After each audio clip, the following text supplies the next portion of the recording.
Hey everyone, welcome to the Kill It Off Screen podcast. My name is Joe and I'm joined by my friend, co-host, and demon disciple, Prentice.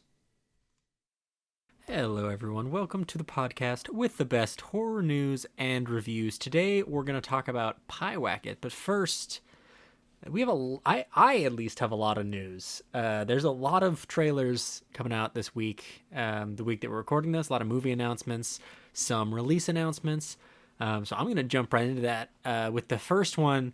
This is maybe the one I'm the least excited about, maybe because I just know the least about it, but Mind, Body, Spirit has got a release day. The movie itself was originally released in March of last year. I believe it was only released to Film festival, right? like festival, Yeah. film festival release. It's a found footage yoga influencer horror movie. It reviewed really well, so I'm excited about that, and it'll be releasing in May. Sounds like a basic But, white girl version of Spree. Yeah, like nothing. I'm intrigued by this more than I'm excited about it, because like this could be good, and this could be really interesting to have some kind of I don't want to say no name directors, but like the IMDb on both of these writer and directors, Alex Haynes, might be Hennis, and Matthew Miranda. Their IMDb's are sparse, so this is I think this is a feature-length directorial debut for the two of them. I don't believe it's a feature-length writing debut for Alex Hennis, but it might be for Matthew Miranda. And it's, I don't know, it looks interesting. It doesn't look bad. It released to the Chattanooga Film Festival, I believe. I haven't even heard of that. Yeah, just like a small U.S. indie film festival. So this could be a banger, or it could be nothing. And I'm at least intrigued enough, I think, to check it out when it comes out in May. Yeah, and one thing that I am both intrigued and actually kind of excited for is Alien Romulus, because we got the trailer and it looks pretty good.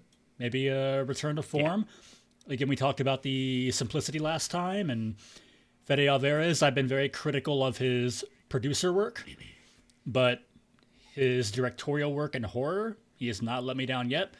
Evil Dead, we mentioned it in one of the more recent episodes with the horror remake bracket, one of the best ones out there, and Don't Breathe is really, really solid, and I think it was his input and his direction that really elevated it from just being kind of an okay horror thriller movie. So, yeah, I'm pretty excited for that one. Yeah, the trailer for this looks like a banger. Honestly, it looks like it's got the tone of the best Alien movies kind of down pat. Returns it to kind of a confined, claustrophobic nature. I think Fede Alvarez and the crew behind this played Alien Isolation to kind of get into the mindset of this, because I think, in my opinion, Alien Isolation is the best horror sequel to the original Alien, which, I mean, again, easy to do when you have like 70 hours of playtime to make a story behind and not 2 hours for a movie, but still, like, that hit the vibe and the tone perfectly. And just this last week, I showed my partner Alien for the first time, and they loved it. So, like, that first Alien movie still holds up. It still carries the kind of weight and tone of these horror movies, and I watched this trailer and I felt that, and I'm excited for that. And you're right, yeah, Fede Alvarez does not miss very often when he's directing. Yeah, that must have been a lot of pressure showing that to your partner, because if they somehow don't think Alien is good, that's a relationship ender right there. I will say it's not a relationship ender, but they did enjoy it. Not so. But yeah, we've got another one. The trailer came out for Caitlin Cronenberg's new movie, Humane. Plot summary of it. It's a dystopian satire taking place over a single day, months after a global ecological collapse has forced world leaders to take extreme measures to reduce the Earth's population. So essentially, a enlistment thing kind of is going on, and like 20% of the world's population needs to be euthanized in some way. And like Jay Baruchel's going to be in it. Emily Hampshire from Schitt's Creek is going to be in it. I'm excited. I think Caitlin Cronenberg has some ideas behind her. I think anyone with just the name Cronenberg kind of carries that weight in horror. So I don't know. This sounds interesting, and I like that it's more satirical. Yeah, I hear kind of satirical, dystopian horror, and it's like, yep, that's a Cronenberg movie if I've ever heard of one. Yeah, I wasn't tracking this, but it seems really interesting. It's kind of like a Bill Burr bit, but taken to a horror concept and then made into a movie. But yeah, I mean, again, if a Cronenberg is attached to it, has she directed anything before? Because I know I'm a big fan of Brandon Cronenberg, but I know she's done effects work because obviously, but That's a great question. I'll pull up her IMDb. I think she helped with The Death of David Cronenberg, which was a short film that I believe she was in. She directed The Endings, which was an experimental film. I believe it might have been a music video. So this I think is her feature-length directorial debut. okay. Yeah, I'll definitely keep that one on my radar. I mean, it seems really, really interesting. I got another. We have In a Violent Nature. I'm not sure if that one was on your list. I see you nodding.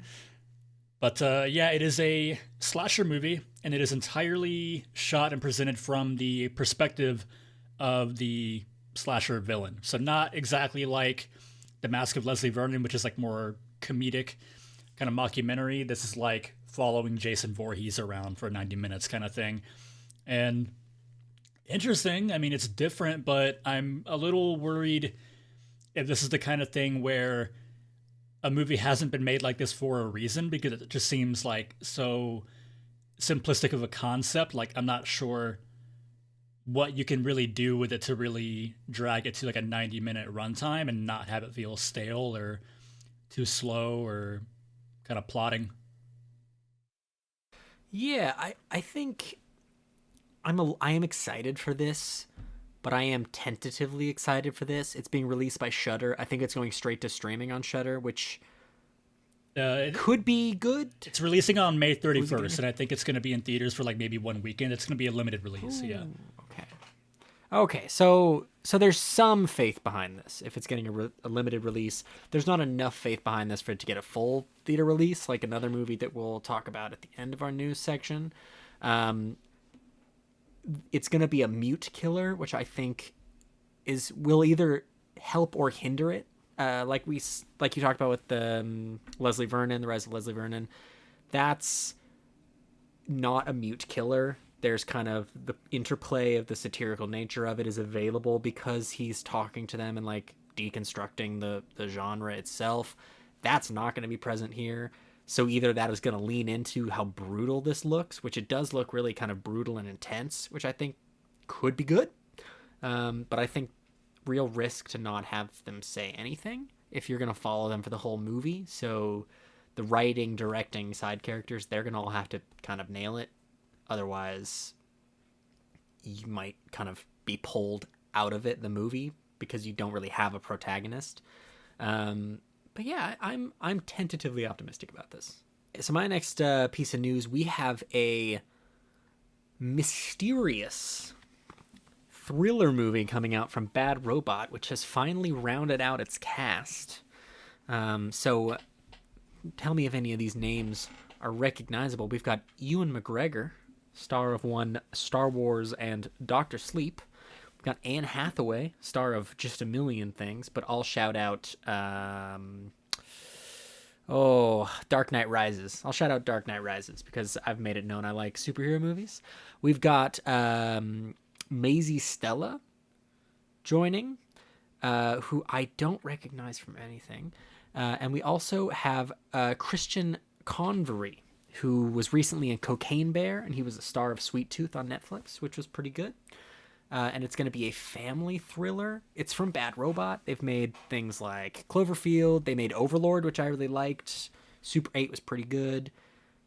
Feels like, yeah, this will be a genre thriller of sorts. I'm hoping it's more horror-oriented because of the cast and how it's set up, but I'm excited for this, I think.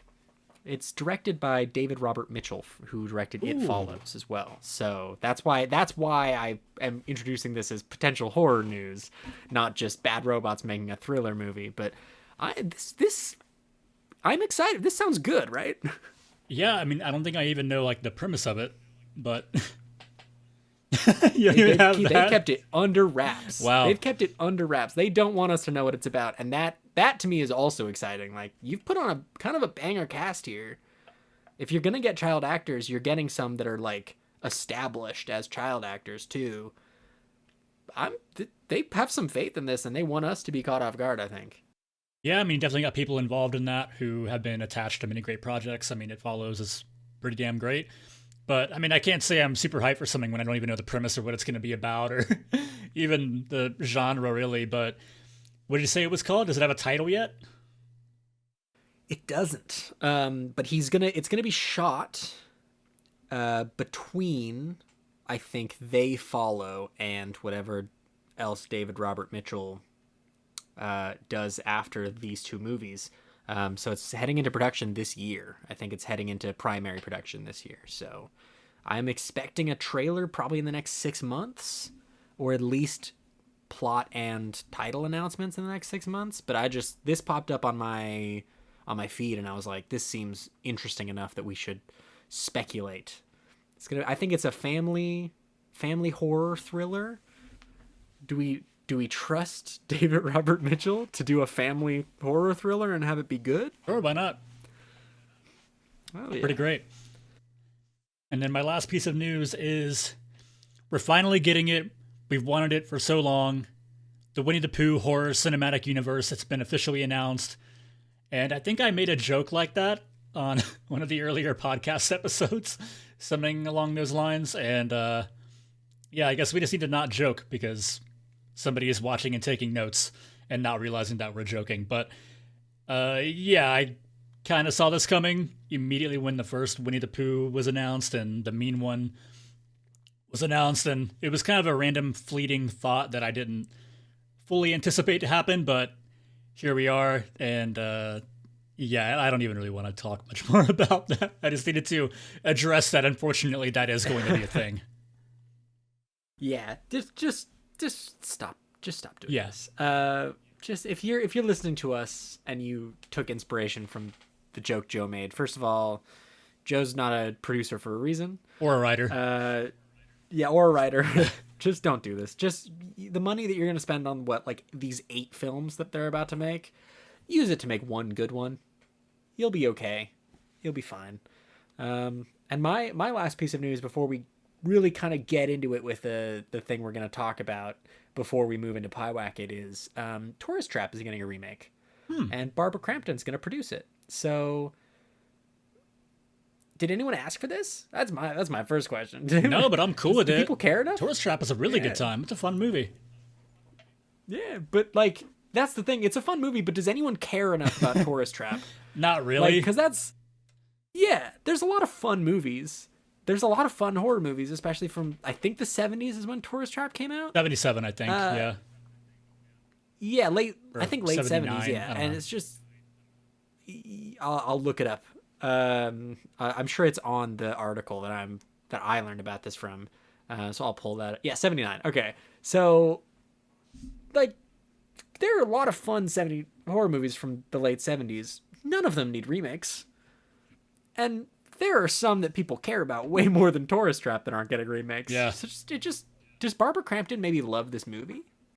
Maybe. I mean, I think it's not even the biggest cult horror movie from 1979 that I'd be interested in seeing get a remake, because that'd probably be Phantasm. But, I mean, I'll take it. We'll see. If she's attached, I mean, she's a big fan of the genre, been in it her entire career, basically. So I'm sure she will do it justice. All right, yeah, and last but not least in our news section, we're going to talk a little bit about Late Night with the Devil. So Joe actually saw this movie, so he's going to give us a 2, maybe 3 minute breakdown. Let us know what he thinks, and then I'm hoping he doesn't go too spoilery because I want to see this movie. I'm going to try and see this in theaters. But I want to talk a bit about the movie itself first, real quick. So this is an indie horror movie. We talked about it on the podcast weeks and weeks ago, and I learned more about this week. This movie was produced by David Dashmalchian. He is one of the three producers. This movie was not made by a production company. It was made by three producers. David Dashmalchian being one of them. He paid himself to be in this movie, which I think is great. It has a budget of an unconfirmed budget, I will say. There's no hard numbers being released by anyone who would know for sure. But it has an unconfirmed budget of about $1 to $1.5 million, which is not very high. And it earned in its first day, in the opening day, domestically, it earned $1.1 million. So this movie is making its money back. I think that's really good for indie horror. I've heard nothing but good things. But Joe, why don't you tell us just kind of what you thought? Yeah, a bit of an asterisk on this one. I was watching the movie last night, and I guess to get a little bit personal, Prentice is already well aware of this, but yeah, I was in the theater, and I have a dental crown in the front that completely broke off at the gum line, so I kind of panicked and I had to leave the theater for a little bit. I was kind of in and out for that reason. And so there was a little bit that I missed. I don't think it was anything crucial, but yeah, I thought overall this was pretty good. It was pretty inventive for a found footage movie, which is saying a lot because it's one of the most stagnant and often unoriginal kinds of horror that you have out there. The cast was really good. I admittedly don't know how to pronounce his last name. You said David Dashmalchian. Okay. Yeah. I will probably get that wrong again. It's a crazy last name. Yeah, he was good in the movie, you know. I think it's his first like leading role. I've seen him in others like The Suicide Squad and Last Voyage of the Demeter. Is he in Dune? I haven't seen either. I think he's in Dune Part 1. I haven't seen either, but yeah, usually kind of a character actor and supporting actor. He gets a leading role and he's good in it. He sells it really, really well. He kind of plays that middle ground of being kind of likable, but also that kind of like snarky, kind of rude host character. But yeah, the gore toward the end is great. I'm not going to spoil anything. There's some pretty fun twists and turns in the plot. They really sell the kind of 70s cheesy talk show appearance, and the overall format of it works really, really well and just makes it feel like a breath of fresh air. The presentation is really interesting and really fun and kind of exciting. I did feel it drag a little through the second act, but overall I thought it was really good. Without saying much more about it, I think it's like a solid 7. I definitely want to watch it again because, again, I was a little distracted and had to step out of the theater for a little bit. But yeah, about a solid 7 on a first watch. Nice.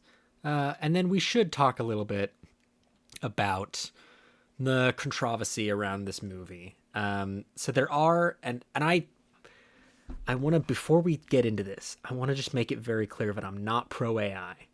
I think we're going to have a bit of more of a slightly nuanced conversation about this, and I just want to put it out there. I'm not pro AI. I think AI is creepy and it scares me. Oh yeah, and not in the fun, scary way. And I want to make it that clear, and I want everyone to know that AI will impact me because the field of work I'm going into is going to be heavily changed by AI in the next 5 to 10 years. So for me, it's like a personal thing, but also I feel like there's just not a lot of nuance in this conversation, and I feel like this is maybe the place where we can have some of that nuance. So in this movie, there are 3 frames of this movie that were originally AI generated and then were edited by the people who worked on the movie. The director has been super open about that. He made it clear. They've not tried to hide it. And we talked about it at the beginning. This movie is an indie movie. It's on a super low budget. Basically, it was funded by the people who made it, just completely. Obviously, there are differences in how much funding you can get when one of you is an actor who's been working for a while and, you know, that kind of stuff. But I think it still bears acknowledging that this is an indie movie and they have budget constraints. might not have been able to fly actors out or artists out to Australia to sit down and meet with them and make sure that they got everything correct. They might have wanted to just experiment with AI. That's all just to say 3 frames of this movie are AI. That is it. That is the entirety of the movie. 3 frames were made with AI. They were then edited by real people to make them presentable. And people are losing their fucking mind over it. Yes. Oh my God. It's getting review bombed. There are people who are like boycotting it and who are intentionally purchasing tickets and then refunding them after purchasing them. It's a bad look. I'm just going to put that out there. As a viewing audience, it's a bad look.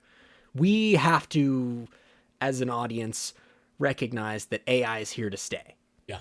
And I'm just like, if you need to skip this bit and don't want to listen to us talk about how AI is going to be used in the future and how it probably should be used and how we want to integrate it, there's going to be a timestamp in the description. Just jump ahead. It's okay. You don't have to talk about this with us. I understand it makes some people uncomfortable to talk about it and people don't want it at all. If you have to draw a hard line on this, that's fine. Skip ahead.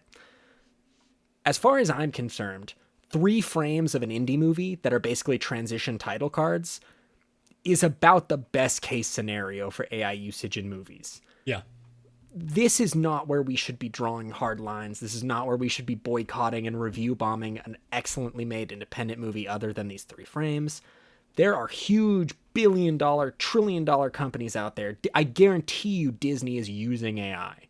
I guarantee you've seen 5 movies in the last 2 years that have been AI, that have had AI used in their productions, from Disney, from Warner Brothers, from Lionsgate. Pick a fucking billion-dollar production company, movie-making conglomerate. I guarantee you they've used it. They just have more money. They're better at hiding it, and they're not going to come out and be open with us.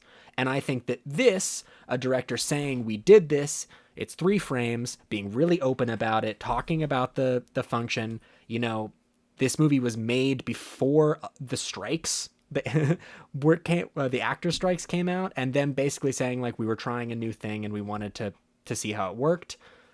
That's a best case scenario. Disney's going to do this forever and they're not going to come talk to you. They're not going to be open about it. They're not going to tell us. And I think also there's just been some overreaction generally. Yeah. People have been taking still frames of the production, like the background stuff, and saying like, well, that's definitely clearly AI, even though 2 weeks ago, before people were super in the know about this, nobody thought it was AI. No one had an inkling. And also, those frames aren't AI. We have to get better at this. Those were made by the production and set designers. Those are union protected activities in Australia as well, where it was filmed, as well as in the United States. Those weren't AI. They were intentionally made in the way that they were made.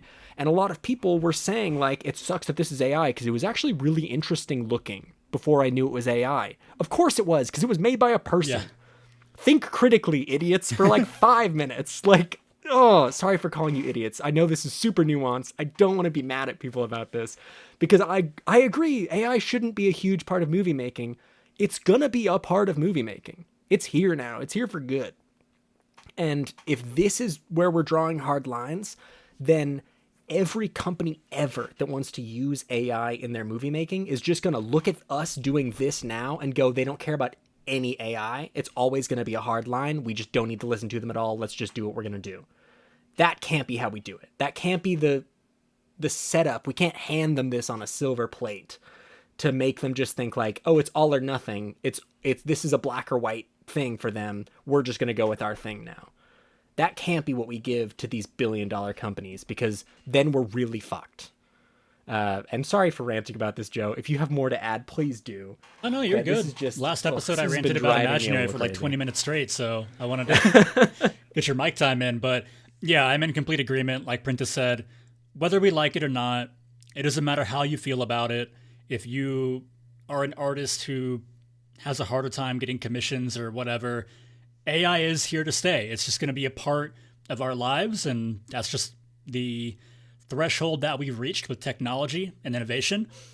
And so, in my opinion, doing very minute changes and fixings like this is like the ideal usage for AI if you are going to have it, and like we've covered, we are going to have it. It's here to stay.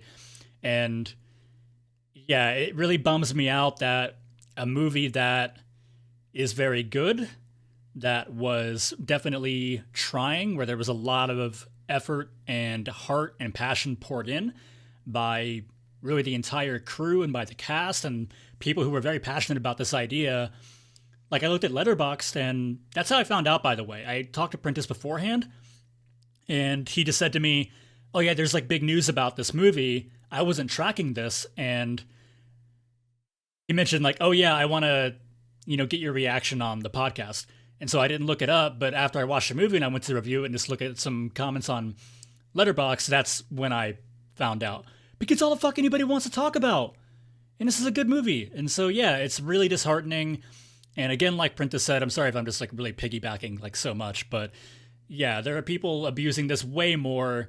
And then we have like basically a small fry, some little fish, and then we're all piling onto them and bullying them for, an extremely tiny, minuscule infraction that hurt no one.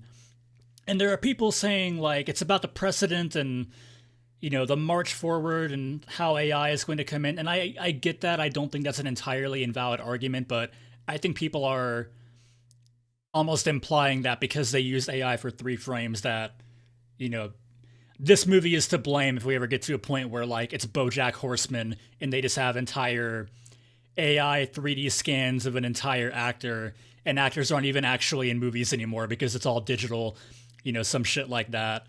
Like, obviously, yeah, I don't want to get to that point in cinema. I don't think we ever really will, maybe in the year 4000 or some shit, if we haven't nuked ourselves off the face of the earth. But yeah, come on. It's really not that big of a deal. Calm down, relax. This movie is not the death of cinema, and nobody was harmed because they ran something through AI for a whopping 3 still frames of a 90-minute movie. So calm down. And that's my whole response. I think generally just like relax. Go like see the movie first. I get that there are some things where, like, here's the thing. Protest works. And I'm all for it. We've tried to keep this podcast as apolitical as possible. Me and Joe are both very political people. Protest works. Go protest. Boycotting works. Go boycott. Review bombing. As far as maybe I've been tainted by being on the internet for too long, but review bombing to me these days is so well associated with like right-wing trolling that I can't get behind review bombing, especially a movie like this that has so much care and love put into it and is really good. Like, I haven't heard a bad thing about this movie yet. I'm sure there are bad things to say. I think I've seen like one person on the internet be like, the third act kind of doesn't pull it off for me and this could have been like a short film. And I'm like, cool, that's a nuanced take on this movie. Yeah. That's great.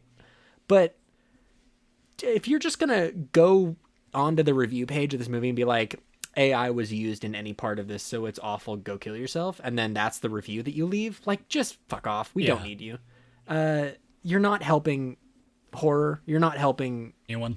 The filmmakers. You're not helping other filmmakers either by doing that. Like, just calm down. See the movie. If you don't want to pay to see this movie in theaters, and that's where you're drawing the line, cool. I understand that. It'll be out in Shudder in April. You can see it in a month. And then you can leave a real review.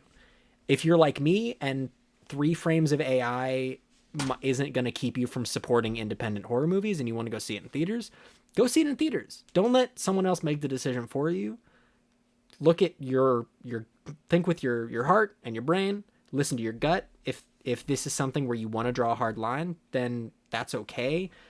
But just calm down a little bit and think through everything that you're going to do before you do it, and try and act in the best interest of horror as a community and the genre that we want to see thrive.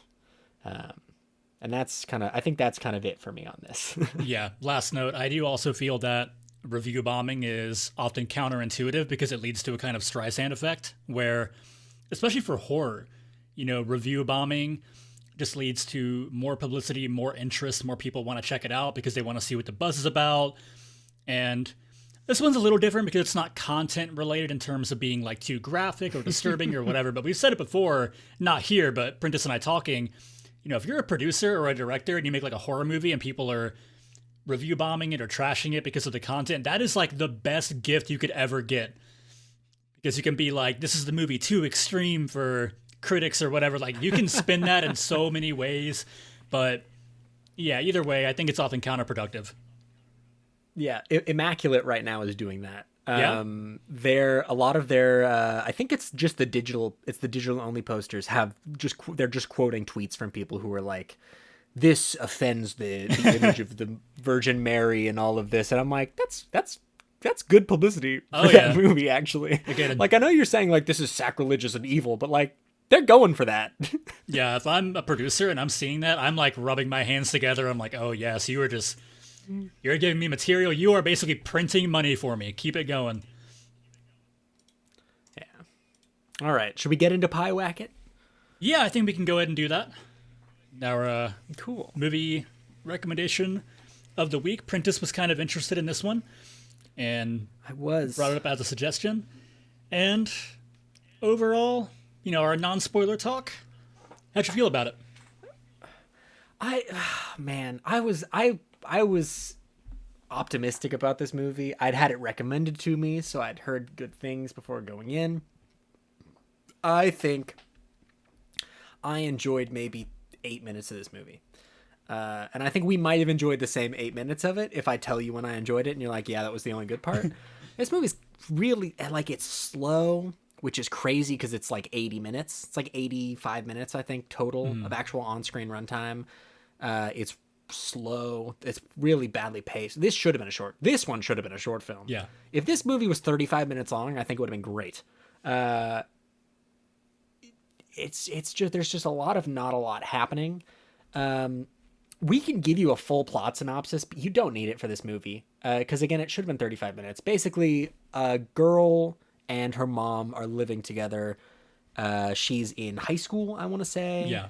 Her dad died, and her mom is really not taking it well, and has decided that they're going to sell their house and move out kind of a bit more into the boondocks, into the woods in Canada. And they're going to move the girl out of her high school. It's going to be kind of uprooting her whole life. It's not what they want. I think her name is Leia, and I don't think her mom is ever given a name, so it's just Leia's mom. I thought it was Leah. And so she's Leah, yeah. And she's kind of uprooted her life here, so she's really upset with her mom. She's been into some kind of occult stuff with her friends at school. She talks to an author of like an occult book at one point, who was the only actor I vaguely recognized. I don't know what I recognized him from, but I did vaguely recognize him. And she goes out into the woods and does a ritual to summon a demon called Pyewacket to kill her mom, and then goes crazy. And that's the whole plot. Yeah. And there's really not much more to talk. Like, there's individual scenes that are good. There's a scene where like her friend comes and visits and stays the night because she's started to kind of hear the demon in her house. And then they wake up and her friend's not in the house anymore, and she's out in the car and she's like, get me out of here. And she's terrified. And it's like, all right, you're doing something for like 2 minutes. But just, there's just not enough going on in this movie, I think, for it to be 80 minutes long. And it was just kind of disappointing to me. Yeah, it's closer to 90. I think it's like 87 or 88 or whatever. But yeah, Leah is your kind of typical like punk rock, occult liking kid. And yeah, my biggest issue, hang on, I had issues pretty much right from the beginning where she gets home and Laurie Holden is her mom, and she's just like drinking and, is clearly neglectful, and it's setting up a, very poor relationship between the two of them. And it's so rushed to me, and it's not very nuanced at all. Like, it's one where when they're setting up this kind of drama between Leah and her mom, like, I don't buy it at all. Like, I don't buy the characters. I don't buy the situation. And a big part of it is because we don't see anything before Leah's dad died. We don't see any of that. So we don't have any kind of ability to compare their personalities or what their life was like. We're only kind of getting it afterward, and it's very, very rushed. And so the drama of it doesn't hit well at all, which normally wouldn't be the biggest problem, but this movie is a slow burn, and just about the entire thing is that drama between her and her mom. So, like, when you're writing this, that's got to stick. Like, that's the biggest part of your movie. That's the bulk of it in terms of the content. And when that's not hitting, you just have almost 90 minutes of a very slow, underwhelming, and kind of undercooked family drama that's not very entertaining to watch or very interesting. Yeah, and I should add, of course, I recognize Laurie Holden. I like The Boys. I like The Shield. She's in that. Walking Dead. She's in. I haven't seen Walking Dead. It was a while back. She was in the I'm first sure like she's- 3 yeah. or 4 seasons, and Dragged Across Concrete. Want to give her a shout out for that.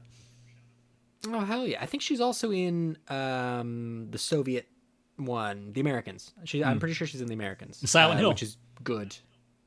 Is she in Silent Hill? Yeah, Hell she was yeah. the cop. But yeah, so she's been good. She was trying with this movie, but there wasn't much to work with here. Again, I don't like to blame actors, especially young actors and actresses, for how they end up in movies. Clearly, the script here needed another run through. There needed to just be more in it. But I don't know, like, there just wasn't much going on in here. I will say there was a little bit of kind of getting the idea of the mother-daughter relationship back when she comes home after she's done the ritual and she's like cut her arm for the ritual, and her mom clearly really cares about her. Yeah, The I like Laurie that. Holden character clearly really cares about her and wants her to be okay, and you get a little bit of that, okay, you understand. And then, like, that's also, like, she immediately is like, I actually don't want my mom to die because she does love me and I love her.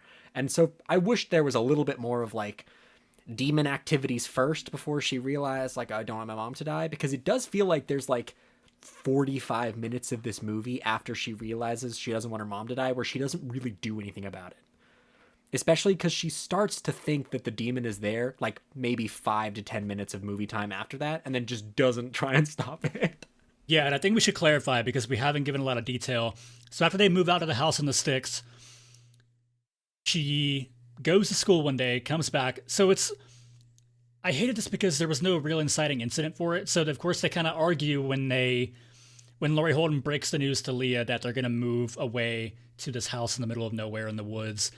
And then they move in. There's a scene where she goes to school for another day, gets picked up, and then they just argue again.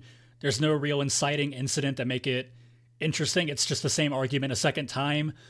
And after that, after this one argument, Leah decides that she wants to kill her mom using a ritual to summon Pyewacket to kill her mom. And if it's ridiculous sounding, it's because it is. And this is the kind of, like, again, undercooked, ridiculous kind of way for the events to get set in motion that would be okay if you were making a more comedic or a self-aware movie, like something like Deathgasm or Psycho Gorman. But this movie takes itself really, really seriously. And so, yeah, she goes out into the woods, she does this ritual, she cuts her arm, and the scene that Prentice is mentioning is right afterward, where she's at the dinner table with her mom and she starts bleeding, and, you know, Laurie Holden clearly recognizes that, you know, it's a self-harm wound, and, you know, it was just very tender afterward. She's not like how a lot of parents would be, where it's like, how could you do this, and being more selfish or chastising her about it or lecturing. She just immediately gets her cleaned up. And yeah, I like that scene as well. You actually, for the first time, get a bit of a good emotional beat in that moment. And another issue I have with that summoning scene is that, at least to me, they kind of made Leah seem kind of rational in the beginning. Like when she's having that conversation with her mom where Laurie Holden breaks they're going to move, when they're kind of getting their feelings out, and she's just like, you know, I have to be honest, like, I don't even know who I'm coming home to anymore. Like, that's a very rational thing to say, especially for a kid. And then she gets into one argument and wants to kill her mom. And so it's like, it's a very simple character and it's not even consistent. You know what I mean? This movie needed, like, I think 2, maybe 3 more passes at the script. And I think someone needed to, I think they needed to block this movie. For those of you not super in the know, blocking is where you kind of run through the paces of the movie. It's done a lot more in plays where you kind of work out where everyone's going to be standing, how you're going to move when you say certain things. But you can do it in a movie too. You can block through each scene and see how things are going to look and how they're going to act and how things feel. I think they needed to run through the script 2 or 3 more times and then do blocking to make sure that stuff is happening. And because there's just too much of not stuff happening, and followed by a lot of stuff happening that doesn't make sense, because you weren't using that space that you had where things weren't happening to lay the groundwork for all the stuff that happens. So, like, they absolutely could have set it up that she wanted to kill her mom in a lot more realistic ways. Like, she got her whole life upended and moved out of her town. She's away from all her friends. Her mom had a big fight with her where she called all her interests stupid, which is like, yeah, teenagers could probably get real upset by that, but there's just really not enough setup for her being like, cool, I'm gonna go cut my arm open and try and kill my mom. That just comes out of nowhere. Yeah. And also, first of all, don't commit rituals. Second of all, don't cut yourself. But she does a terrible job at cutting her arm open. Like, she just fucking like digs in there, and it's like, just give yourself a little slice on the palm like people normally do. Like, I know that hurts like hell and it lasts a long time, but like, at least you're not cutting through the veins on your upper forearm. Like, that's just she did not do that very well. She doesn't deserve to be called out for that, because it was clearly the writers having no idea what the fuck they were doing. But like, that's just not well done. But yeah, just this movie, it needed more, and it didn't have it, and it was kind of disappointing in that regard. Yeah, and I think the screenplay is bad. We haven't even talked about the editing or the direction. I hated the direction in this movie. Everything is shot in close-ups and like medium close-ups. There is so much like obnoxious shaky cam, and again, like one of the other movies that we've talked about, not the kind of natural shaky cam where it's just handheld, and so there's naturally a bit of a shake. Just like they are going crazy with the camera to try to add some kind of tension, and it's so obnoxious. And after that scene where she cuts her arm, they're doing that while she's trying to clean it up in the bathroom, and I'm like, man, this would maybe be a little bit tense if you didn't shoot literally every scene in the movie before this in the exact same way. Like, the guy just shoots everything the same way, and like, it was just driving me crazy. One of my notes that I wrote down was just like, one of my all caps ones was just like, I hate the direction in this movie. It bothered me so much.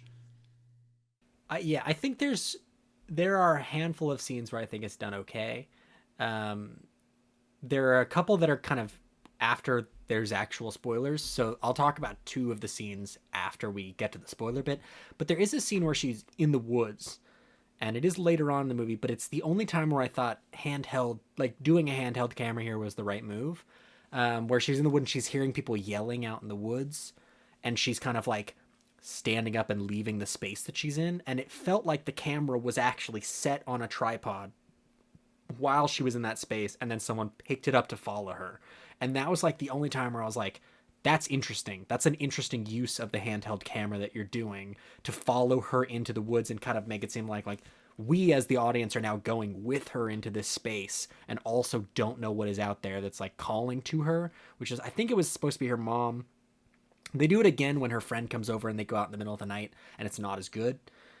Mainly because there's no fucking lighting in that scene. Like, it feels like the only lighting is actually the Leah with her flashlight. And so it's like, this would be interesting if I could see any part of the screen right now where she's looking, because it's like, it's a fake out, but also like, come on, like, you gotta shoot the scene properly first, even if you want to do this fake out, and that just didn't work. But there's that one scene where it follows her into the woods, and I was like, this is how you should be using the handheld camera, and the rest of the movie should be like shot normally. Yeah, and that scene that you're talking about, it's her friend Janice, that's her name.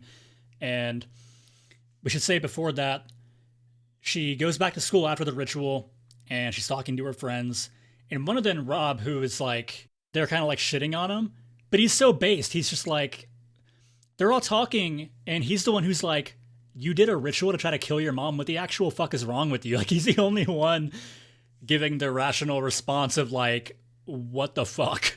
And so after that, she's very spooked, and her friend Janice is like, yeah, I'll sleep over. And this is where the movie actually got subversive in a good way, because I thought it was very clear, like, okay, she's gonna go and she's gonna die, and she'll go missing.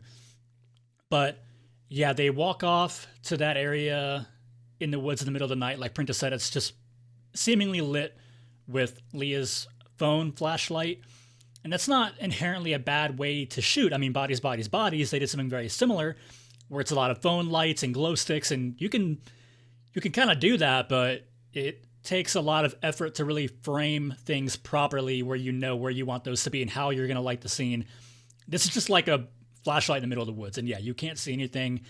And Janice kind of like pretends to, she appears like she's being possessed and like walks off into the dark. And then she just like walks back when Leah gets freaked out, and then they go back inside. It's a totally pointless scene. You could cut that out of the movie and nothing would be lost. Yeah, there are. I want to say I think I bookmarked in the first like 60 minutes. I bookmarked maybe 4 scenes where I was like, you don't need these. Cut it out of the movie. And that's why I'm saying like this could be a 35-minute short film. Yeah. Because genuinely, I got through the first hour before things started to actually like, and I'm doing air quotes here. You guys can't see them. Get exciting. Where things started to actually happen. Where it was just like cut this 5-minute section right here where nothing happens. There's like a subplot with her boyfriend that is nothing. Like it isn't a thing. It's not called back to later in the movie. He just kind of shows up right at the end. Like it's nothing. And they dedicate probably 10 minutes of screen time to it. Like, I don't know. This movie needed so many things to be done differently that you might as well just make a different movie at this point if you want to fix this film. Yeah, and the point where things kind of start happening, and the only area where it threatens to become interesting is the morning afterward, where, like Prentice mentioned, they get up, Janice is nowhere to be seen, and she's just like in the car in the backseat freaking out and wants to go home, and she won't talk to Leah or her mom. I figured she was going to be dead. So seeing her alive and acting that way, I'm like, cool, something is happening. Like, I'm on board now. Like, let's do this. And then it goes back to nothing happening for a good while, basically until the very, very end. Yeah. So Janice is freaked out, and she acted the hell out of that scene in the car. I think that was really well done from that young actress whose name I think is, I've got the ID up here, Chloe Rose. Really well done from Chloe Rose in that scene. It got me intrigued, and then she does not appear on screen again for the entire movie. No, she's just gone. Which is just, it doesn't, it's nothing. It's like they had an idea and then it left before they could finish writing it down. Like, man, we should get into spoilers so we can talk about the stuff that actually happens in this movie. But this is an off-screen death for me, for sure. Yeah, outside of the very, very end, there's nothing really to spoil. But yeah, definitely exactly. An off-screen death. I hated this movie. I'm not going to lie. I hated it. I had to stop this movie twice. I had to pause this movie and go do something else so that I could keep my brain active and not fall asleep while I was watching this. And then I came back. So I watched this I watched the first 45 minutes and I was like, okay, I need to stop because nothing's happening. And then I watched like 30 minutes and then Janice had this Janice scene happen. I was like, okay, stuff's happening. And then it just stopped again. And I was like, I can't keep watching this. I got to take another break. And then I watched the end and I was like, you could have just made the end of this movie and it would have been a great short film. But yeah, so the end of this movie, the witch is real, I think. She shows up and she starts like tormenting Leia. Pyewacket, the witch, shows up, and that's the only interesting part of the movie for me. Is there's like a 5, I think, minute section of the movie where she's out in the woods. So she goes out in the woods first to undo the ritual. She finds her mother's corpse. And so she thinks her mom is actually dead. But then she can hear her mom yelling to her. She calls 911. She's like, my mom's dead. My mom's dead. And they're like, who's that yelling in the background? Can they help you? And it's her mom. And she's like, oh, I don't know what to do. Hangs up on them. And then she's got her knife. And the witch breaks into her room. And it's like a pretty tense, kind of creepy scene. I really liked it.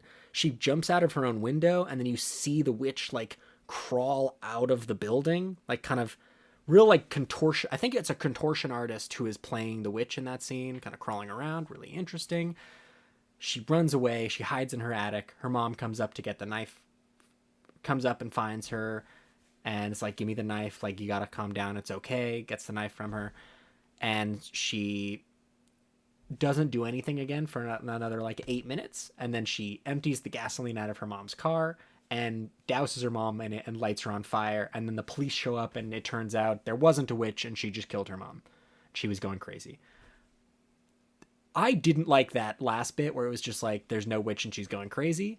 I would have liked it a lot more if it was like super clear that she'd just fully been possessed, because she talks to the ritual guy and he's like, the evil's going to come back to you and take you over if you don't get rid of it.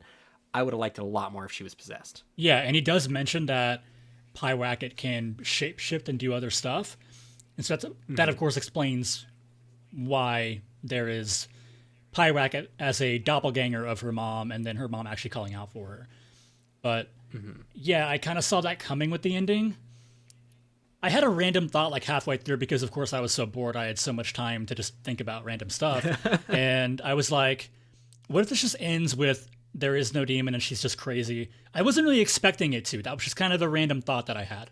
It did cross my mind. And then I started thinking, as it was going through, I'm kind of like, okay, well, all the scenes that involve the demon have been ones where she's alone and no one else sees it. That's a big red flag that it could happen. And yeah, it's so goofy, because the thing that draws her, like, so Pyewacket basically knows that she's hiding in the woods and lures her out by sending a text somehow from her boyfriend's phone, who is not like even around, like he's way off in the city or whatever, saying like, hey, like I'm here to pick you up, because beforehand she was messaging him saying like, hey, I want to get out of here. And so I guess Pyewacket is able to like send text messages anonymously from other people's phones. It doesn't make any fucking sense. It's a glaring plot hole. And so that's what draws her out. And then the Pyewacket doppelganger of her mom tries to kill her. And that's the scene Prentice mentioned. And then when she hides in the attic, and then we see the mom pop up, it's so obvious that it actually is her mom, because they act in entirely different ways. Like when she walks into the house and it's the doppelganger, very threatening, like just not in any way how Laurie Holden had been acting the entire movie. And then when it's back in the attic and like she's very like, what the fuck, like, why do you have a knife, like, come on, like, calm down, it's very clear that it's her mom. And it seems like the movie is trying to be like, ooh, is it the mom, is it not, and like really thinking that it's clever, but it's not, because it's really obvious because of the behavior. Again, another thing that they apparently didn't take into consideration when they were writing it. And so yeah, at that point when she started filling up the bucket and was going to go light her on fire, I'm like, at that point I knew like it's going to be just her mom, there's going to be no demon, and that's exactly what it was, and she was just crazy, the end. So kind of a twist ending that to me was not very well thought out, not very well executed. Good concept. I think this entire thing was a good concept, but just really not well executed whatsoever. And yeah, it's bad. Yeah, I do want to give a little bit of a historical fact to drive home really how stupid it is that Pyewacket can send text messages. Like you needed to. Pyewacket. Yeah. Well, the name Pyewacket comes from the discovery of witches, which is a really famous British document. It was used in the Salem witch trials. It was used during the witch hunting in England. It comes from a 1647 publication. So a witch from the 1600s is sending a text message, and that's like the inciting act for the final. That's like the inciting thing that starts the final act of this movie. That's so dumb. It's so stupid. Yeah, and like, I don't know. I will say props to the whatever actress played the witch, or might have been an actor. I think it was an actress though. Who did like the contortion acting. That was really cool for the like 35 seconds you were on screen, if that. And the fire effect, the fire stunt at the end, super cool. That was really well done. It was like it looked like it was a uninterrupted cut for like a full minute of this person being on fire. So that's rad. Really well acted too, as she was like flailing around and screaming in agony. Like, that was really well done. I wish that was in a better movie. But yeah, for me, this is like a 2 or 3 out of 10. This was a bad movie. I'm in the same boat. Yeah, it's a 2 out of 10 for me. And could they also just not picked a demon or a witch who doesn't have such a goofy ass name? Like Pyewacket is just like it's like the Bye Bye Man. So if you call your movie that, I'm not gonna be scared. It just sounds so dumb. It sounds so silly. But yeah, this was not very good. It maybe could have been, but yeah, not very well written. The direction to me was really, really poor. The guy who made this, I don't have his name in front of me, but he directed Backcountry, and those are his only 2 directorial credits, so maybe he just needs more experience. But yeah, Adam it's not. McDonald. Yes, thank you. Yeah, it's not great. And then I mentioned the editing earlier. There are so many scenes where it's something that could be interesting. It's almost kind of like this is almost edited like the final bit of a episode of a TV show, where like it blue balls you for something that could be interesting. Where like maybe you'd get a glimpse into a character from their reaction or something like that, and then it just cuts to like a different scene. So a good example is after the ritual. Sorry, I know we already gave our ratings. This is just one little tangent. I wanted to get this out there. After the ritual, there's a scene where Leah wakes up in her bed and she can hear in the attic like stomping and moving around and somebody running up there. And she runs to her mom. She's like, I hear someone in the attic, like somebody's in the house. And then instead of getting Laurie Holden's reaction, it just cuts to her like casually walking up to the latch to bring the stairs down. Nobody's acting that casually when their kid walks up to them and says, somebody's in our house and it's just the two of you and you're alone in the middle of the woods. You are not that calm. And you were woken up in the middle of the night. Yeah, woken up in the middle of the night by your daughter. You're like, here's the thing. Like, I don't want to talk about the lived experiences of women, but 2 women I didn't want to bring in a that up house either. in the middle of the woods, when one of them is like, someone's in our house, and you're just casually putting your robe on and going to check your attic. Like, Male gaze. Come on, man. This was written by a dude, and no women were in the writer's room for this movie. Oh my god. But yeah, no, just not good. Yeah, I think that I just want to get that last thing out there. But yeah, 2 out of 10, really, really not good. Definitely an off-screen death. And I think we're good to go ahead and get into our game. And for the first time, Prentice will be announcing the game because we are doing a bit of a role reversal, and he'll be the one kind of hosting it. Yes, it's my turn to torture Joe the way he has tortured me for the past however many podcasts. So we're going to do a little bit of a game. We are going to do Guess the Movie by the quote from the movie. So I'm going to start each one of these by giving you the quote itself. I'm going to try and deliver them with as little inflection or tone or interpretation of the line as possible. I'm not going to be doing impressions of the characters. And then if you need a hint, I can give you the date, the year the movie came out. And then if you need a second hint, I can tell you the name of the character. Okay. I've got like roughly 20 of these, I think. So we'll see how they go. Are you Let's ready do for it. the first one? Yeah, let's go. All right. The first one. Bad luck isn't brought by broken mirrors, but by broken minds. Ooh, I like that you gave this to me as a first one. This is from Suspiria. And I don't recall the character's name. He's only in it for like that one scene, but he's like a psychologist or psychiatrist. And he's talking to, I believe, Jessica Harper about her, witch experiences at the Tans Academy up to that point. Yes, I will say as well, these are going to start easy and get harder as they go. But yes, that was Dr. Frank Mandel from Suspiria 1977. For the second one, we have What an Excellent Day for an Exorcism. Ooh, that is Pazuzu from The Exorcist. Correct. I will also say, in the script of The Exorcist, Pazuzu is only referenced as demon. Yeah. So the name I was going to give you wasn't Pazuzu. It was going to just be Demon from the script of The Exorcist. But yes, that's Exorcist 1973. The next one I have for you, Maybe We at War with Norway. Oh, that's Nulls in The Thing. Immediately in the beginning of the movie when the chopper from the Norwegians come, and he just kind of strolls in. I love that so much. That's one of those little lines that I love. It's one of my favorite lines from that movie. That's why I included it. It's right up there. I'm sorry. It's right up there with the Mac wants the flamethrower. Mac wants the what? I love that so much. Yes, that is from The Thing 1982. All right. For the next one, we've got You're All Dead. I'm afraid of putting this into your head. Is it Ash from Alien? No. But that's a fun guess. Yeah, I was maybe Would you wondering. like to know the year? Um, The year might help you a lot. Actually, I think I'll give you the name before the year, because I think the year gives this one away. let me think about it for a little bit more. Yeah, I was thinking maybe that could be the scene where, they've already like busted his head off and he's giving the lecture about how it's a perfect killing machine, etc. Oh man, and it's All right, you're I'll tell already you the name of dead. the I hate to put character. this in your head. I'm afraid of putting this into your head. Is The it? character is Elliot. I'm like you struggle with like actor names. Character names are one that I can struggle with, at least at times. Elliot. If I Is give you it the year, I think you'll get it. the fact that it's a rhyme? Is that important at all? Okay, I was thinking I like don't think so. Leprechaun or something.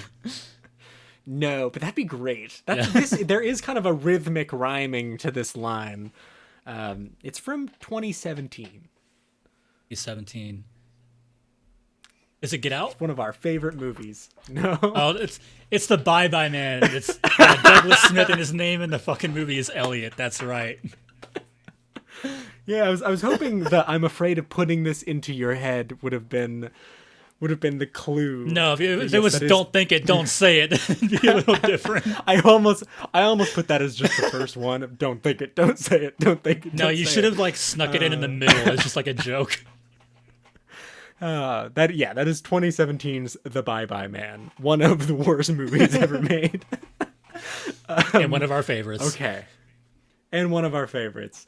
Okay, next we have, well, the television said that's the right thing to do. These are still supposed to be easier ones, so I imagine it's not like a way. I'm trying to pick slightly more difficult ones from movies you'll recognize. The longer we go in, the more difficult they'll say. So it's not like await further instructions, which I have not seen, but I know that's an entire movie about like being forced to listen to what I'm your TV certain is you've saying. seen this movie. Ooh, okay.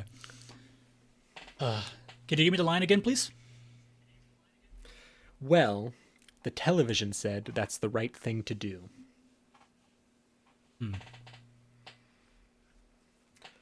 Think of two contexts with this. One, never mind that thought. Television said it's the right Would you thing like- to do. Would you like a name or a year? I do want to ask, does the television play like a big role in this movie? Is this like more of a throwaway line, or is it like a techno horror movie? It's not a techno horror movie. I would also say it's not a throwaway line, but it's not a movie that's like about TV and television. Okay, so it's not like Videodrome, but I know that line's not from No. Videodrome. I've seen that too recently. I would have recognized that. Can I get the year, please? 1968. Oh, Night of the Living Dead. Yeah, this is Tom from Night of the Living Dead, 1968. That's good. And it's just that's one where if I'd given you the impression, it'd just be there because it's such a memorable performance. Like it's just kind of there for you as it's going. But that's just a line that is kind of such a throwaway, but 50 years later is like that's actually kind of a banger line out of nowhere. Yeah, prophetic. And I get what you yeah. mean. It's definitely not a throwaway because them getting information from the news is like a big part of the movie. It's like the entire second act. So, yeah, I see how that could have led me astray, maybe. Okay. Are you ready for the next one? Let's do it. All right. The quote is, "Hey, you're lucky you weren't alive during the Microsoft conflict. Hell, we were beating each other with our own severed limbs."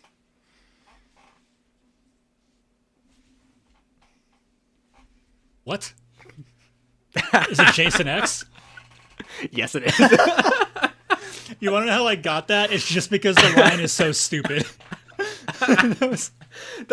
I will say, there's such a like fun, goofy tone to Jason X, Yeah. and this line in the context of the movie is so funny. Like this line gets me every single time I watch the movie. But without any inflection or context or tone, it does sound like you're just crazy. Yeah. I'm actually kind of proud I got that without any kind of hint. You should have gone with the this sucks on so many levels. That would have been a good one. That was, it was that one or Yup, That'll Do It. Yeah, the other one I Brodsky. was thinking of, Those two would which have been is a lot such easier. banger. Okay, next one. My old scoutmaster used to say, if the shortcut was a shortcut, it wouldn't be called a shortcut. It would be called a route.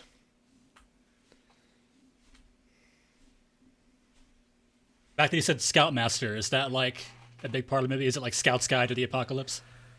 It's not about Scout's guy. It's not about scouts. I will say the fact that they called him a scoutmaster might be a hint to perhaps the location or origin of the characters. Is it a Friday the 13th movie? It is not. Okay. Because I'm just thinking of like locations in the woods. It is a movie that's set in the woods. The Dog Soldiers, by any chance? No, but that's a banger. I should have found a quote from Dog Soldiers to put on here. Early Neil Marshall, pre The Descent.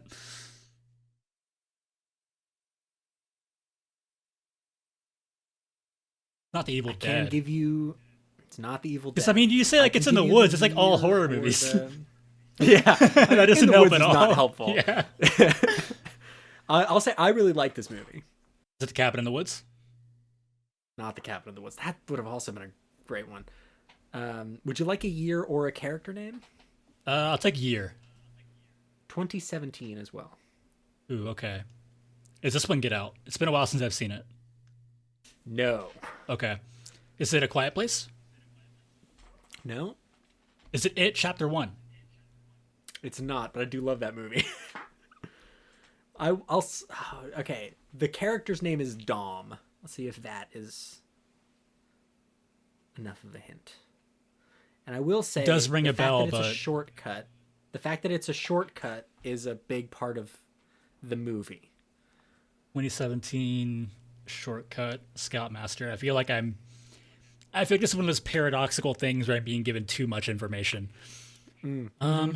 Is it It Comes at Night? No.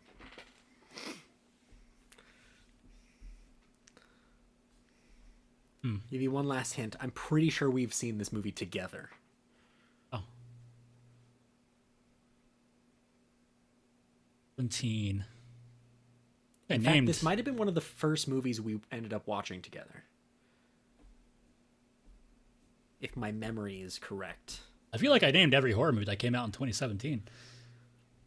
It's got some of my favorite creature design. Oh, The Ritual. Yes, it is The Ritual, 2017. Dom is the friend who broke his ankle, right? The kind of annoying one. He's also the one who didn't want to go into the woods where they all died. Yeah. So hey, maybe there's something there for him. Damn, I'm bummed it took me that many. Here's the next one. I thought this one you should get much faster, I think. Okay. The line is, "Hey, there's something down here." Again, I feel like that could be every horror movie. Is it like the Amityville Horror? Down here. It. No. What? We all This is one of float your down favorite here. movies. You say This down is one here. of your favorite movies. Wow, okay. If I give you the year or the character name, you're gonna get him. Are there duplicate movies on here? No. Okay, that's no good repeats. information. Such a broad line. It's from one of my favorites. I mean, it's not Cure. It was super hard to find a line for this movie that was iconic enough to be recognized as from the movie, but not just an absolute dead giveaway completely, because it included like 3 characters' names at a time. Oh. Or was a back and forth. There's a lot of back and forth in this movie when people are talking. I'm trying to go through like all my favorites now. It's not 28 Days Later. I don't believe it's Texas Chainsaw either. Or Candyman. Not Eyes Without a Face. Or Wreck. When they go down. The Descent. What is it called when you... Yes. I'm glad I got it. I was gonna say, I'm if glad I you got tell it you- before you finished that sentence. If I told you it was Holly, or if it was from 2005, you would have Yeah. gotten it immediately. Yeah. Yes. That is Descent 2005. And the funny thing is, So now we're gonna. I'm sorry to interrupt you. You said that, and I could like hear the line, like I can hear the inflection and just the actual line delivery. But yeah, it was so hard to relate it to the movie. Man, this is what I do to you every 2 weeks. Damn. Yeah. Okay, we're gonna get into a little bit of a sub mini game here. Okay. This next few are all movies that have been nominated for a Razzie. Okay. So the first one is I went from dying to feeling more alive than ever. Increased strength and speed, the ability to use echolocation, and an overpowering urge to consume blood. Was nominated for a Razzie. But it's not The Shining. It is not Blair Witch Project, for sure. Sorry, can you say it again? It's a bit of a longer line. I apologize. I went from dying to feeling more alive than ever. Increased strength and speed, the ability to use echolocation, and an overpowering urge to consume blood. It's not like Daybreakers, is it? More recent than that. Oh, okay. Wow. Yeah, can I get what Razzies it was nominated for? I think it's fun. I believe worst film. Oh. Definitely worst performance by a lead actor, I believe, as well. Damn. I mean, it definitely strikes me as a vampire movie. Double check. Is it like a Twilight movie? You're going to be so mad it took you this long to get this. I'm going to be super honest. I feel like I typically just block out things that are really bad. Like, that's my thing, you know? I get like the survivorship bias kind of thing. Like, I remember like the great ones and like ones that are so bad, I just kind of block them out like a Vietnam flashback. I will say the title character, the actor who played the title character of this movie, was crowned for worst actor at the Razzies. Damn. So this won worst actor. And that should be a giveaway. I can give you the year if you'd like.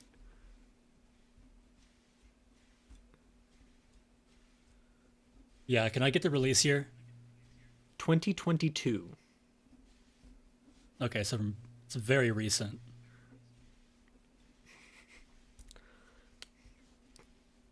One again, where like it's so much info.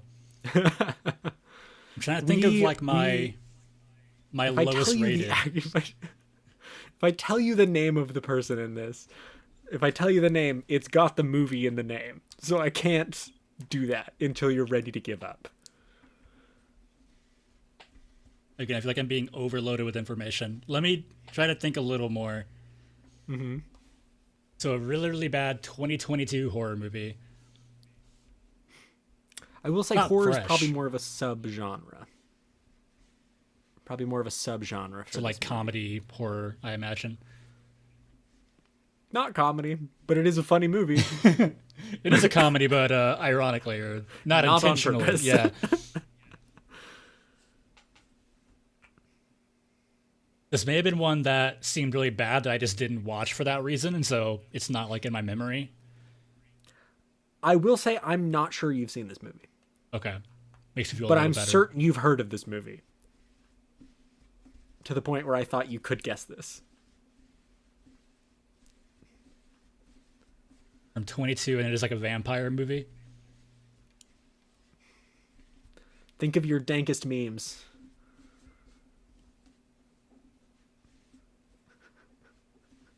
That doesn't help.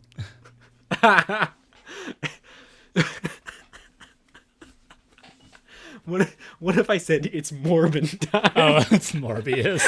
Yeah, come on. I thought the echolocation and overpowering urge to consume blood. Morbius might just be wasn't the even one. on my radar. Because again, I'm thinking of like pure horror movies. Like I get so tunneled on that. I wasn't thinking broader. Yeah, Morbius was not even on my radar. For this next one, you get one guess. Okay. So the line is, "That's the biggest Meg I've ever seen." Is it The Meg?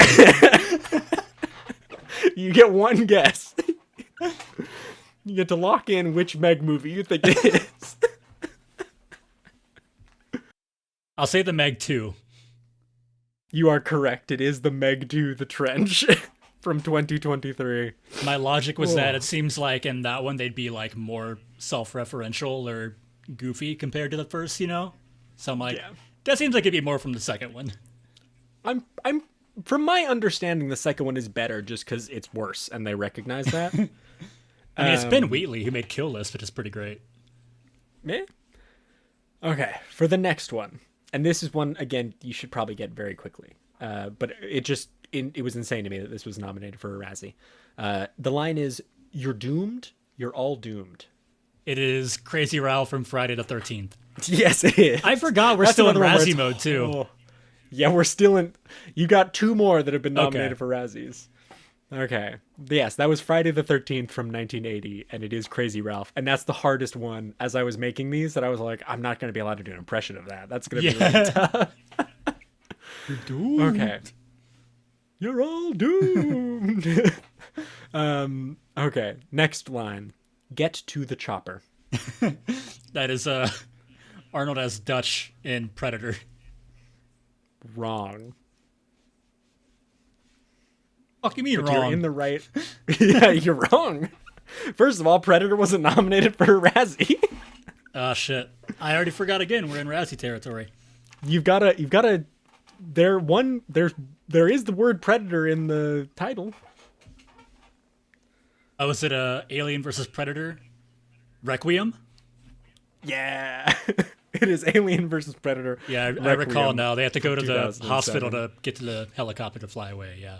Yes. You couldn't see a fucking thing in that shameless. movie. So You couldn't blame couldn't. me. But you. The lighting is so bad in that movie. I will. This is the only line of dialogue I believe. So this is the last one that's been nominated for a Razzie, and I believe it's the only line of dialogue you're going to get that also includes a bracketed instruction for the person or people talking. So the line is, brackets, whole classroom raises hands, close brackets, phallic symbol, phallic symbol. Oh, this is The Wicker Man 2006.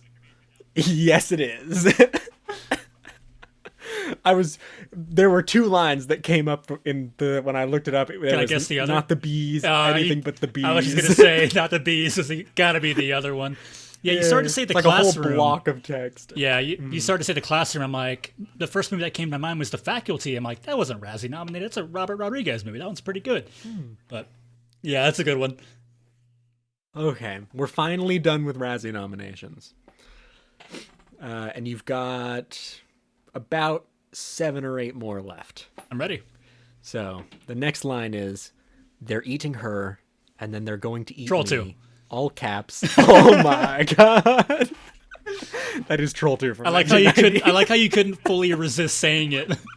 Saying my god, like the character. Oh my god's impossible not to do.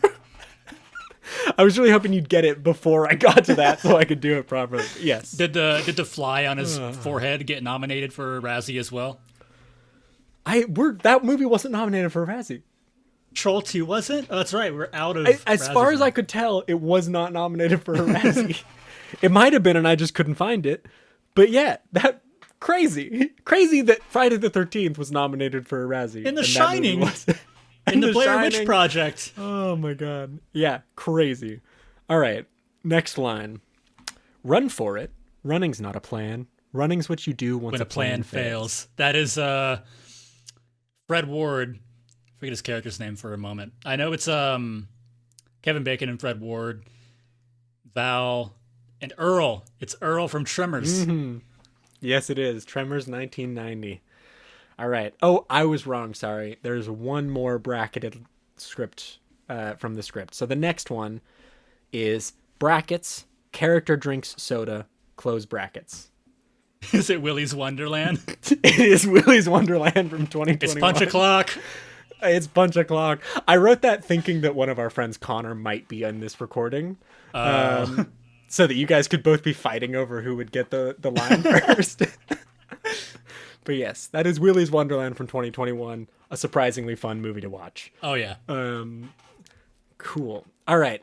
Next line. Take a drink every time there's a Dutch angle in that movie. And you'll be dead 30 minutes in. Sorry to interrupt you. I just had to get that out there. No, no worries. The next line is, "Let's carve a scary face this time."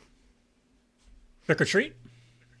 It is Trick or Treat from 2007, which is a pretty banging anthology horror movie. Is it the son of the principal? It is. I think his name is Billy. Yeah, I don't remember the what I have written character down. name, but I just remember it was the principal who ends up being like a killer and he kills a chubby kid with the poison chocolate. All right, the last three of these, I think, are getting back to being easier. I think that the Razzies ones really were where it kind of peaked in difficulty. So for the next one, we've got "Good Work, Zombie Arm."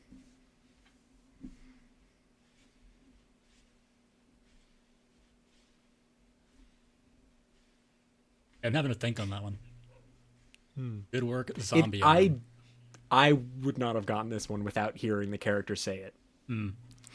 Is it Return of the Living Dead? Dead Alive? It is not. I'm trying to think of like zombie movies that are like fun, self-aware. I would say this is not strictly a zombie movie. Okay. That'll be the first hint you get. By any chance, is it Land of the Dead? Okay. I think you're still too far into the zombie Resident movie. Evil? Is it from the Resident Evil franchise? Okay. Because that's like more zombie adjacent. So, Not part of a franchise. okay. That makes it harder, I think. So it's not any like Living Dead movie or Resident Evil. I will say I think you've already guessed this for a previous one as well. Oh no. Cabin? It is Cabin in the Hey, all right. Woods, 2011. That's Marty. That's Marty Yeah. when he opens up the elevator and he's like, "Good work, zombie arm." It's great. I love that movie. That's one of my favorite horror movies. All right. On to the next one. Second to last. The line is, "Wouldst thou like to live deliciously?" Ooh, that is Black Phillip from The Vivitch. It is 2015's The Vivitch, which is Right. a banger. Oh yeah. All right. Last one. "I made it through Korea. I can make it through this bullshit." Ooh, that's more interesting. It's not from Dusk Till Dawn, is it? Damn. I know there was the one character who was like a veteran. I think he was Vietnam, not Korean War. Post-Korean War.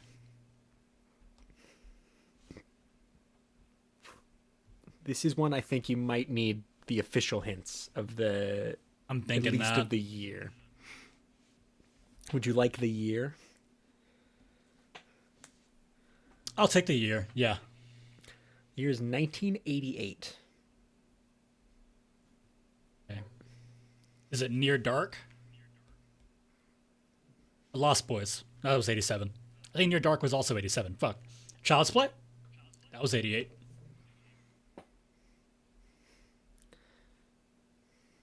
It's not Killer Clowns. Movie. It is Killer Clowns. Wait, from is Outer it- Space, is it Mooney? 1988. It is Curtis Mooney. Killer Clowns All right. from Outer Space. Which is crazy that that's like the second best line, like the second most popular line from that movie in terms of like IMDb results is that. Which is insane. What was number one? Oh fuck, I'd have to relook it up.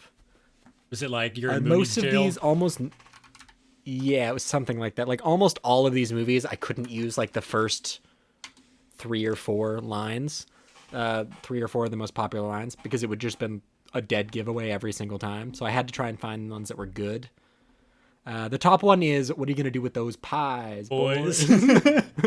That's great. And then there's also one, now that we're on the subject, I have to say that this movie has my favorite line delivery ever, and I'm wishing you could have gone with it, but you can't because it's impossible to do it without the impression.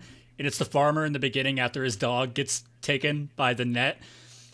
And he goes, "I'll tear this thing apart with my bare hands," and then gets electrocuted. That's like my favorite line delivery in anything. Yeah, I do love that the first line of that movie is just Curtis Mooney going, "Look at this son of a bitch." That's great. He's great. That movie's rad. Yeah, that movie rules. Oh, yeah. All right. Well, you got most of those without too many hints. Yeah, there then were a there were few. just I a mean, couple I'm still mad slumpers. about the Morbius one. Come on. That's. I mean, I guess IMDb lists that as a horror movie. I could see why, insane. but that just wasn't even on my radar. Like, I don't think about Morbius at all when I think horror. But yeah, I think overall, I'm pretty happy with how I did for the most part. I think I'm beating the fraud allegations over here. Yeah, I think so. You got Trick or Treat way faster than I would have gotten Trick or Treat. Yeah, that's one of the ones I'm kind of happy about. I'm a little proud of that one. But that's all of them, right? That is all of them. That's going to go and wrap it up for this episode of the Killed Off Screen podcast. If you have any movies you would like to recommend and have us possibly review here on the podcast, you can send them to killedoffscreenpod@gmail.com. These episodes come out every 2 weeks, every other Wednesday. For the next episode, we're actually going to be looking at a list that I brought up in a recent episode of horror essentials. Prentice is going to kind of review and audit the list that I have made. It's, I think, currently 42 movies that I have listed as essential viewings for any horror fan. And we're going to go through and we're going to look at the list and see how good or bad it is and talk about the movies on there, why they're on there, and see what we can possibly change. So it's going to be a very informative episode. It's going to be a bit of a deep dive into horror history and some of the annals of the genre, which I'm pretty excited about because we haven't done any episode like that. So I'm glad we get to talk about a little more educational stuff. But that's going to go ahead and wrap it up with this episode. Thank you so much for watching, and we will see you in the next one.